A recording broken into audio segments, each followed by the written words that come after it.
If you're watching this from outside Indonesia and wondering why you're seeing images of chaos, fires, and running crowds, let me start here. Indonesia is not falling apart, but a lot of people are angry and they have reasons. This video is about what's happening, why it's happening, and what the world should understand before judging 280 million people by a few seconds of viral footage. As of August 31st, 2025, Indonesians have been protesting for days across multiple cities. The spark was a set of perks and allowances for members of parliament that struck many as out of touch with everyday reality. Imagine hearing that lawmakers were getting generous housing allowances on top of their salaries while you're struggling with stagnant wages, rising prices, and a tax bite you feel every single month. That news poured gasoline on long-simmering frustration, and a match got lit. The first big crowds gathered outside Parliament in Jakarta earlier in the week. Most people were students and workers, young and old, and the energy was raw, chanting, banners, and a heavy line of police in armor. As the days went on, the protests spread to other major cities: Surabaya, Yogyakarta, Medan, Makassar, Bandung, Manado, and even to parts of Papua. For a while, it looked like the classic push-pull. Protesters trying to be heard, police trying to hold a line. Then something happened that changed the mood of the country. On Thursday, a young motorcycle rideshare driver, an ojek online driver, was killed during a police action near the protest area in Jakarta. The video of the incident tore through social media and shocked people far beyond the protesters themselves. Even if you weren't at the demonstrations, you could imagine your brother, your son, or your friend out on a delivery run and not coming home. That tragedy turned anger into grief, and grief into rage. By Friday night, some protests tipped into riots, buildings were set on fire, and police compounds were attacked. In Makassar, a regional parliament building was torched and people inside were trapped. In Jakarta, crowds surged around police headquarters. In some neighborhoods, shops shuttered, traffic froze, and smoke hung in the air. This is the moment many of you outside Indonesia tuned in, when the pictures got dramatic. So, let's slow it down and separate a few truths that can live side by side. Truth 1. Most Indonesians protesting are not violent. They march, they chant, they call their parents to say they're safe, and they go home. Truth 2. A smaller group did break windows, set fires, and loot. That is real, and it has terrified residents, hurt small business owners, and given the authorities an excuse to crack down harder. Truth 3. The police response has not been perfect, and that is me choosing a gentle word. The death of a young driver under an armored vehicle is not just a PR problem, it is a wound. And every baton swing or tear gas canister fired into a crowd deepens distrust. Now, let's zoom out to the deeper context, because the allowances were the spark, not the forest. Indonesia has been wrestling with a set of overlapping pressures for years. The perception of political oligarchy, the feeling that the same well-connected circles benefit, and the reality that the cost of living keeps climbing faster than paychecks for many people. There's frustration about job precarity and outsourcing. There's anger about policies seen as too friendly to big conglomerates and mega projects that can displace communities. Environmental activists warn about deregulation that makes it easier to push aside safeguards. Workers ask why minimum wages don't keep pace with actual inflation in their cities. Students complain they're told to be patient while the powerful seem to skip the line. Alone, none of those issues fills the streets. Together, they build pressure. Then someone announces a big perk for politicians, and the pressure finds a vent. If you live outside Indonesia, you might think, but allowances for lawmakers exist everywhere. Why the explosion? The answer is timing and trust. It's one thing to see your representatives get benefits when you believe they're stewarding your money with care. It's another to hear about new privileges when your own rent, fuel, and food feel like they've jumped 2 steps ahead of your income. And when people already believe the political system is captured by a few families or party machines, even a technically small policy can look like a symbol of everything that's broken. So what has the government done? The president came out and said essentially, "We hear you." He announced that the perks would be cut back and overseas trips for lawmakers would be paused. That was an attempt to pull the heat out of the street. But in the same breath, the government also vowed to be very firm against rioters and used words like terrorism and treason to describe parts of the unrest. To many Indonesians, that sounded like a promise of accountability on the one hand and a threat on the other.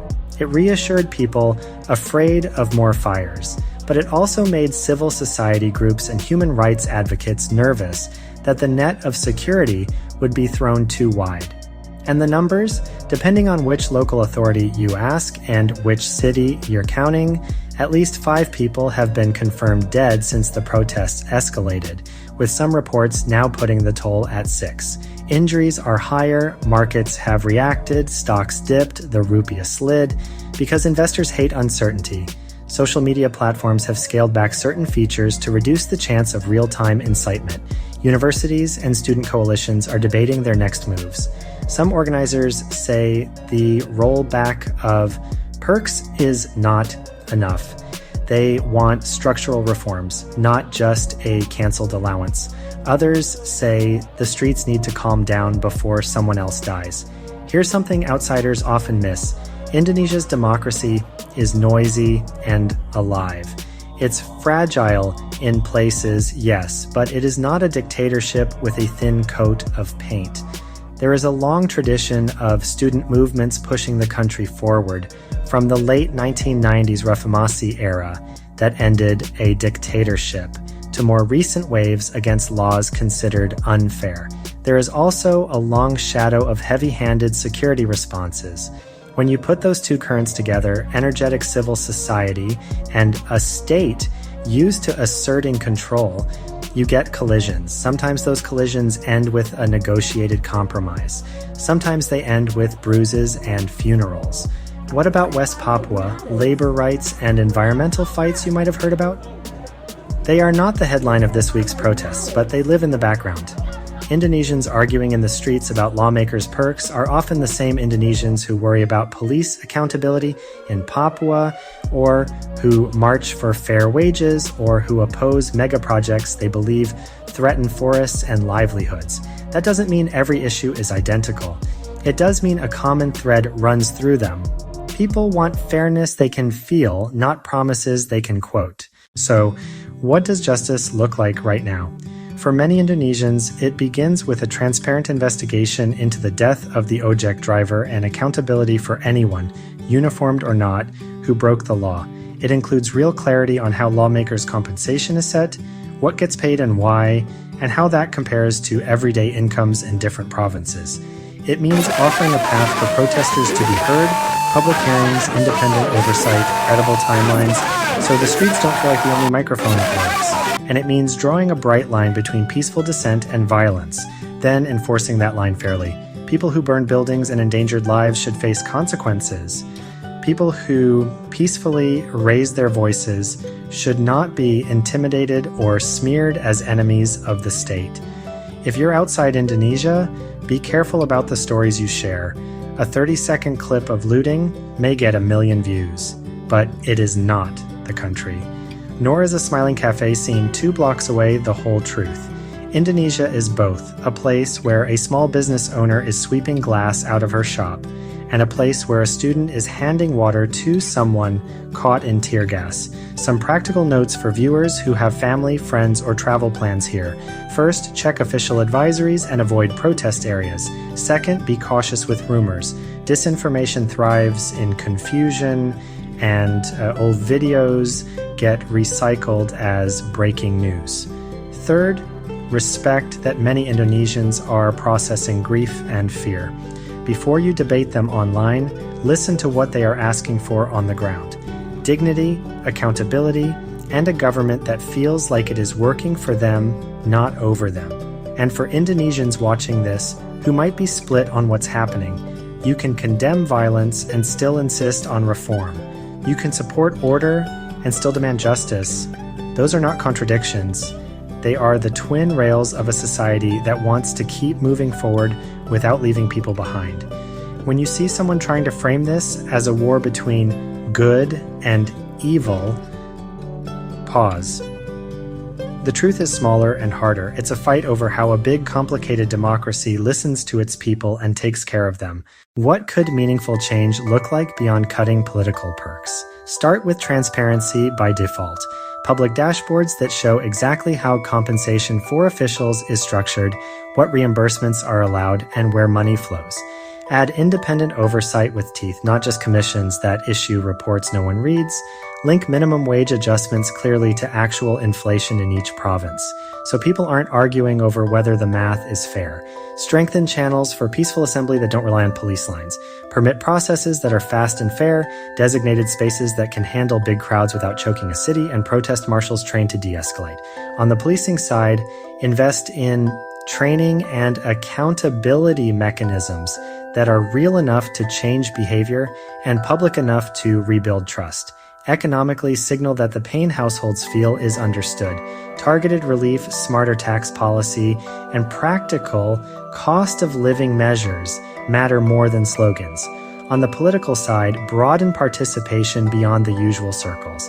That doesn't mean tearing down institutions, it means opening doors that have been effectively closed by money, connections, or family trees.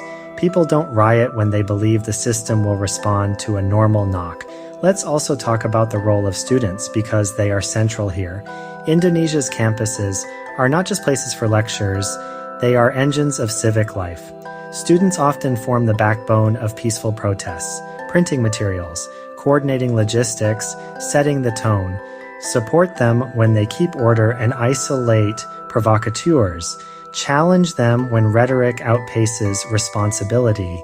And remember that many of them will soon be the civil servants, entrepreneurs, and teachers who shape the very country they are marching to reform. If you're a foreign viewer with power in your hands, an investor, a diplomat, a business leader, resist the easy reaction to treat Indonesia as risky and step back. Engage more thoughtfully. Ask your partners how they treat workers, how they engage communities around projects, how they support rule of law.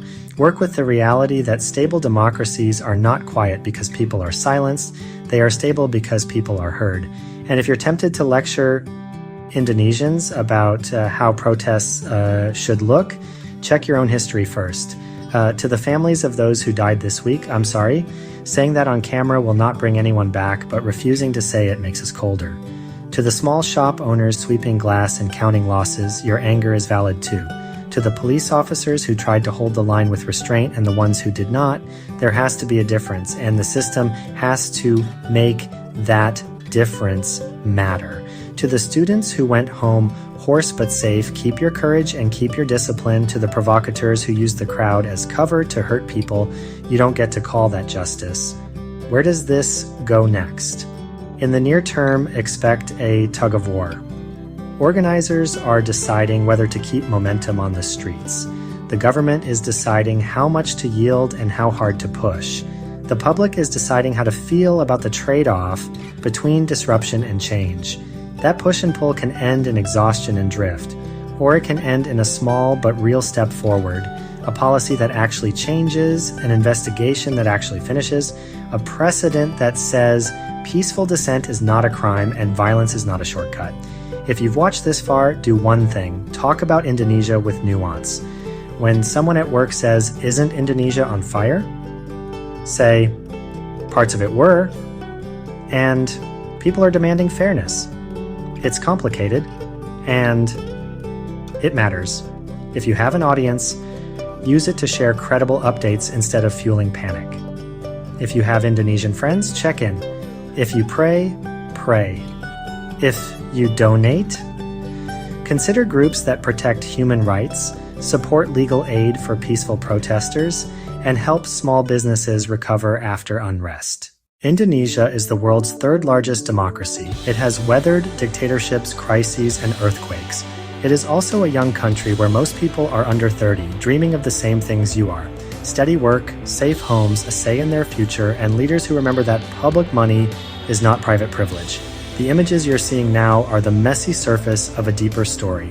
A nation trying to balance order with justice, strength with compassion, pride with humility. It will not always get that balance right, no country does, but it's trying loudly and the noise you hear is part of the work. So when the next clip flashes across your screen, a burning car, a line of shields, a chant you don't understand, pause. Ask what happened 10 minutes before and what needs to happen 10 days after. Ask who benefits from chaos and who benefits from calm. Ask how a policy that seemed small became a symbol that felt huge. And ask yourself what kind of world you want to live in, one where people shut up and take it, or one where people speak up and work through it. Indonesia is choosing the second one with all the pain and promise that choice brings. If you're Indonesian and you disagree with everything I've said, that's okay. Argue with me in the comments, but argue in good faith. Tell me what I missed, what I got wrong, and what needs to be amplified. If you're from outside and this is your first time paying attention to the country beyond Bali postcards and beach reels, welcome. Stay a while. Learn a name you can't pronounce yet. Read a headline that isn't written in your language. And when the news cycle moves on, don't. Keep watching. Because democracy breathes on the days no one is filming. That's the story this week. Grief that became anger, anger that became fire, and fire that could become light if the country insists on accountability and refuses to turn on its own people. Indonesia deserves the world's attention, not its pity. Hold space for both the pain you've seen and the dignity you haven't. And remember, the loudest thing right now is the breaking. The most important thing is the building that comes next.